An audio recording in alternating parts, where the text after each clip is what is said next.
So let's analyze the problem. Will Rogers said, "Don't gamble. Take all your savings and buy some good stock and hold it until it goes up. Then sell it. If it don't go up, don't buy it." Woody Allen said, "A stockbroker is somebody who invests your money until it's gone." And Willie Sutton said, "I rob banks because that's where the money is." One day in April is usually designated every year as Financial Literacy Day. Imagine that. Our federal government dedicates an entire day to financial literacy. This for a nation experiencing the highest debt ratio and lowest savings rate since 1933. A few years ago, I celebrated by speaking with Chip Rome of Tiburon, the financial think tank, and Nick Murray, the noted guru to financial advisors, and Len Reinhardt, the managed account industry pioneer. Their conclusions were sobering and of a single mind. We've got big problems. The comments which follow are taken largely from their collective brains and follow the two themes we started with in last session. One, retiring Americans are in trouble, and two, financial advisors must retool their business to help us. Not stopping there, we want to give you some platitudes, some do's and don'ts to help us get better prepared to meet the crisis head on. And in a later session, we're going to conclude with an industry sobering analogy by the renowned financial pundit Warren Buffett from his celebrated annual shareholder letter. 2005 witnessed a negative savings rate, minus 0.5% for the first time since the Great Depression. Oh, about the Great Depression, ask your parents who may remember what their grandparents had to say about it. The declining of our savings rate has continued through 2010. More than 10 million Americans do not use insured banks. See Great Depression above. When hundreds of banks failed because of the credit debacle in 2008, Americans lost millions. More than 75 million Americans are credit challenged. 37% of American workers aren't saving for retirement. See our newest course coming in 2020, The Demise of Social Security. The average American has 5.3% of their annual income in investable assets, but don't be misled by average. Averages are skewed by those at the higher end. The median American household has $2,500 saved, but is $8,000 in debt. So that is to say the median is the one in the middle. So if there are 200 million households in the United States, 100 million have less than $2,500 in investable assets, and they have more debt than assets. 14% of Americans are living below the poverty levels, making less than $23,000 per year per family of four. The average evil credit card debt of a cardholder is more than $5,100. And 12% of the wealth in our country is controlled by 0.035% of the population, not 35%, 0.035% of the population. Not good numbers. But the endemic problem goes much deeper than these superficial statistics and studies. It's in the area of good news that financial catastrophes are germinating. As we said in the last session, the good news is that Americans have a high likelihood of living longer, and the bad news is that they're not going to have any money to sustain themselves. Imagine this.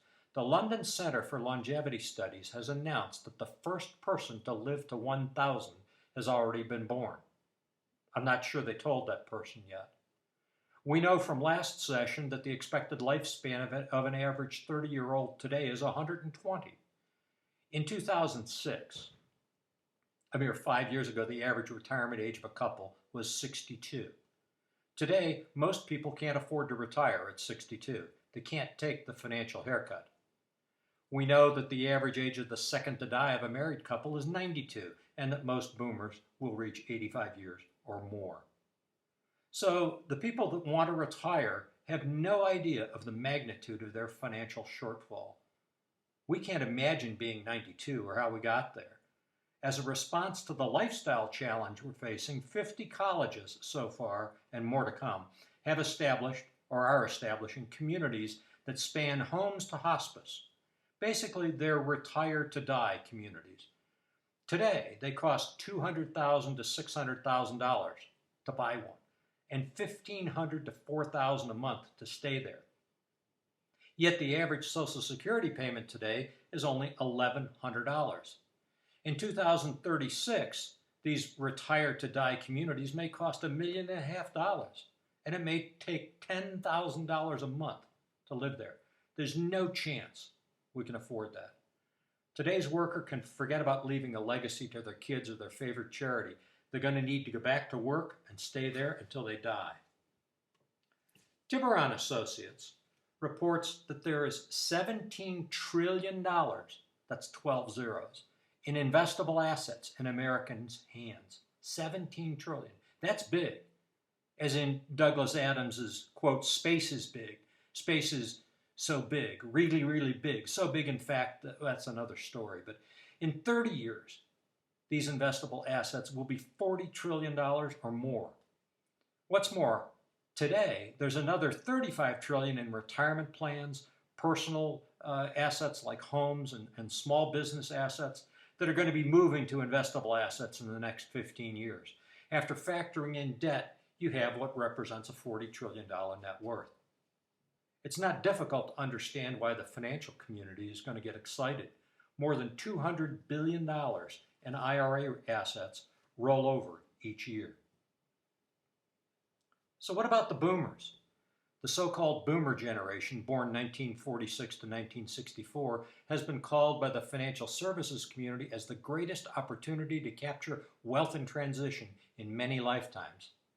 But it's not a return to the 90s for financial advisors. True, boomers face a pending liquefaction of stupendous magnitude, but they desperately need the money, even if they don't realize it right now.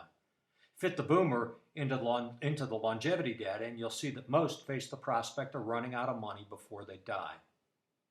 Touted as a good thing, 401k and 403b and other defined contribution plans, boomers are more in control of their own retirement funding than ever before. But that also means they're more prone to make mistakes. Boomers' pension creation and lifestyle management is in their hands. Unfortunately, unlike their parents and grandparents, who had defined benefit pension plans which paid benefits throughout retirement, boomers do not. Boomers will want and need income continuation, principal growth, and a legacy plan. Unfortunately, for those boomers, there is no such investment solution. 50-year-olds think differently from 60-year-olds. 50-year-olds still believe in miracles, and they look to single stocks or stockbrokers to make them happen. 60-year-olds are starting to frantically search for financial advisors to help them answer, will it last? Unfortunately, it's too late at 60. Remember, we talked about the upbeat ads featuring retiring Americans buying sailboats, beach houses, and businesses, and boomers smile and nod, but the underlying message is a bad one. Without a plan that was started years ago, forget it. Now may be too late. So think again, $17 trillion. Less than 75% of the boomers have, 75% of the boomers have less than $100,000 in investable assets. That's a wake-up call. Think of the very high end skewing the average again. 80% of the U.S. households do not have a financial advisor. They consult an investment professional, if they can afford one, only because a major life event such as retirement is looming. But by then, it's often too late. So what we have so far is a relatively unsophisticated investing populace, and often a financially illiterate one, with limited funds, facing an extended lifetime of increased expenses, looking for help. And these are considered the haves in our have and have not society.